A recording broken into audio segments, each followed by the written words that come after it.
Much has been made about social movements in the age of social media. From the Black Lives Matter movement to the Euromaidan protests in Ukraine, Twitter and social media platforms have helped document social and political protest movements. And in our age of the cloud, what in the past would have been ephemera, material lost out of reach to everyone but academics and librarians, are now part of the digital record. Yeah, Interference Archive is actively making sure that other ephemera don't disappear. Their exhibit, If a Song Could Be Freedom, Organized Songs of Resistance, showcases over 200 LPs, flyers, buttons, and other material connected to anarchist folk songs and anthems of African liberation movements and more. And it's on display in Gowanus in Brooklyn. Joining us from Interference Archive are two of the organizers of the exhibit, Josh Macphee. Welcome, Josh. Thank you very much for being here. Thanks. And Amy Roberts. Amy, thank you for being here. Thank you. Too. Amy, let's start with you. What is the Interference Archive? Well, the Interference Archive is an archive of the production of social movements, basically the creative production, so artwork and music. And it's created by the participants, and it's a collective. We're staffed all by volunteers, and we've been around since 2011. Okay, so what makes the archive different from other institutions? Like, why should people give to you other than like NYU's library? What makes you guys different? In a traditional archive, the watchword is preservation. And within our space, our watchword very much is use. We think that preservation is use, and that although major institutions have done a huge amount to preserve our cultural history, one of the things that happens is it gets locked away so that only people who are credentialed can get access to it. And we very much see ourselves as a community archive in which the material only has meaning if people continue to use it. Right. And to that end, we have a huge educational programming where we bring in class visits from middle school kids to PhD students. We're entirely open to the public, and we're organized as a browsing collection. So anyone can walk in off the street and go through flat files of posters and boxes of publications and zines, listen to records. We have a big moving image collection of DVDs and old VHS tapes. That's great. That's amazing. I feel like if I had those kind of things available to me, it would have brought things to life a lot more than just in 1923, you know what I mean? Yes. That kind of experience, right, Greg? Yeah, definitely. Yeah, so let's talk about these albums that you brought. Okay. Yeah, we also have some pictures we're going to show, too. Yeah, for sure. Stuff from the archive, right?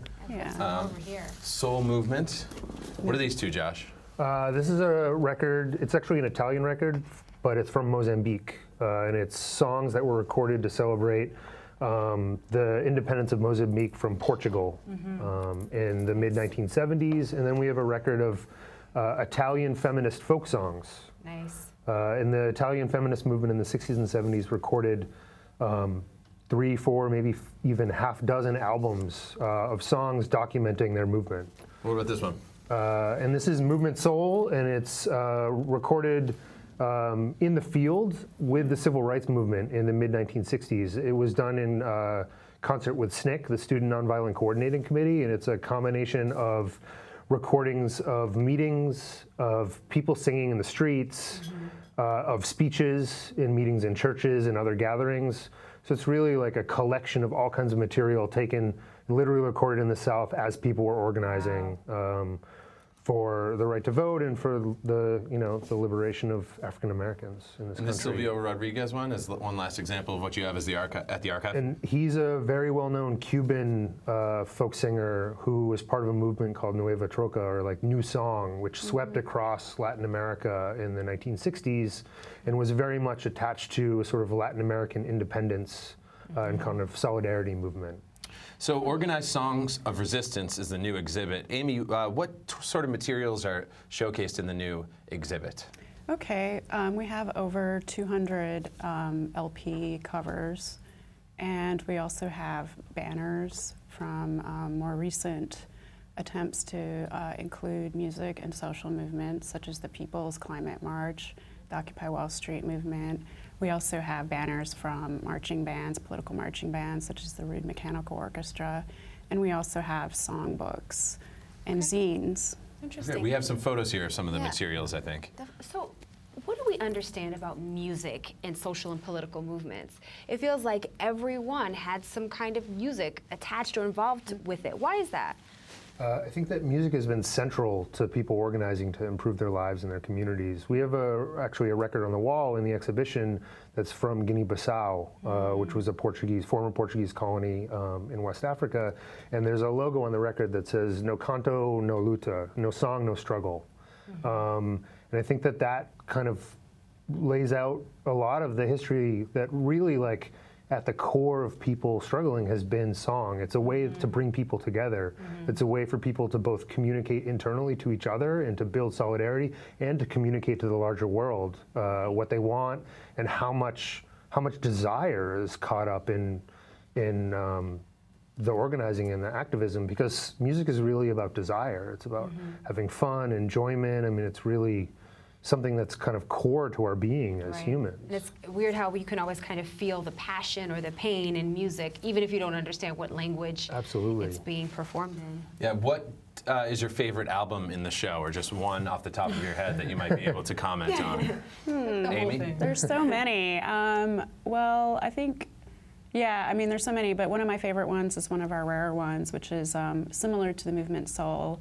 It's a collection of field recordings from the civil rights movement, and specifically the Student Nonviolent Coordinating Committee, the SNCC.